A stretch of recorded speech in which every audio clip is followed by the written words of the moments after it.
Okay. How about Yamish? Thanks so much, Mr. President. You've said over and over again that immigrants shouldn't come to this country right now. This isn't the time to come. That message is not being received. Instead, the perception of you that got you elected as a moral, decent man is the reason why a lot of immigrants are coming to this country and entrusting you with unaccompanied minors.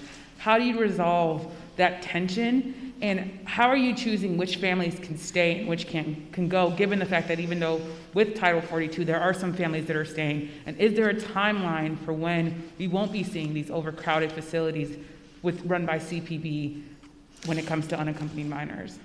Well, look, I guess I should be flattered. People are coming because I'm the nice guy. That's the reason why it's happening.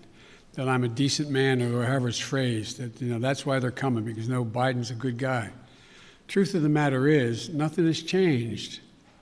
As many people came, 28% increase in children to the border in my administration, 31% in the last year in 2019 before the pandemic in the Trump administration. It happens every single solitary year. There is a significant increase in the number of people coming to the border in the winter months of January, February, March. It happens every year. In addition to that, there is and by the way, does anybody suggest that there was a 31% increase under Trump because he was a nice guy and he was doing good things at the border? That's not the reason they're coming.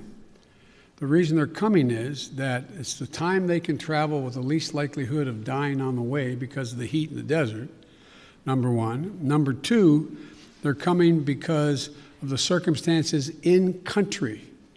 In country.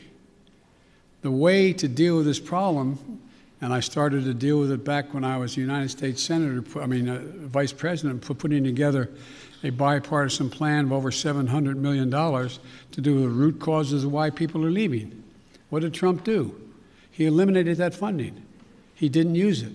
He didn't do it. And in addition to that, what he did, he dismantled all the elements that exist to deal with what had been a problem and has been continued to be a problem for a long time. He, in fact, shut down the number of beds available. He did not fund HHS to get the children out of those Border Patrol facilities where they should not be and not supposed to be more than a few days, a little while. But he dismantled all of that. And so what we're doing now is attempting to rebuild the system that can accommodate what is happening today. And I'd like to think it's because I'm a nice guy, but it's not. It's because of what's happened every year. Let me say one other thing on this.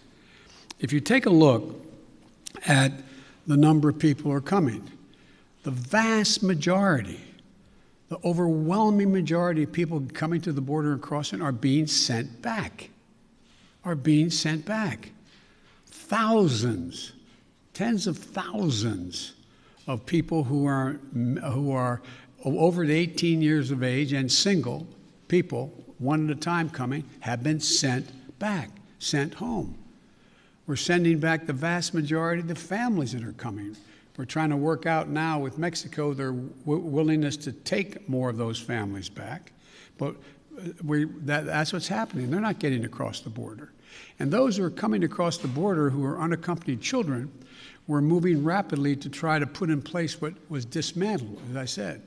For example, of all the children who are coming across the border, over 70% are either 16 or 17 years old. We're not talking about people ripping babies from mother's arms or little 3-year-olds standing on the border. Less than, I think it's 1.5% fall in the category of the very young.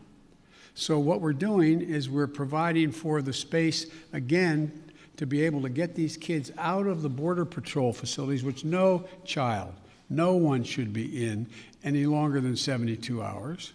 And today, I went to, for example, I used all the resources available to me, went to the Defense Department, and the Secretary of Defense has just made available Fort Bliss, 5,000 beds. Be immediately available, 5,000 beds in the Texas border. So we're building back up the capacity that should have been maintained and built upon, that Trump dismantled. It's going to take time. And the other thing we're doing, I might add, am I giving you too long an answer? Because if you don't want the detail. No, but I mean, I don't know how much detail you want about immigration. Maybe I'll stop there and finish.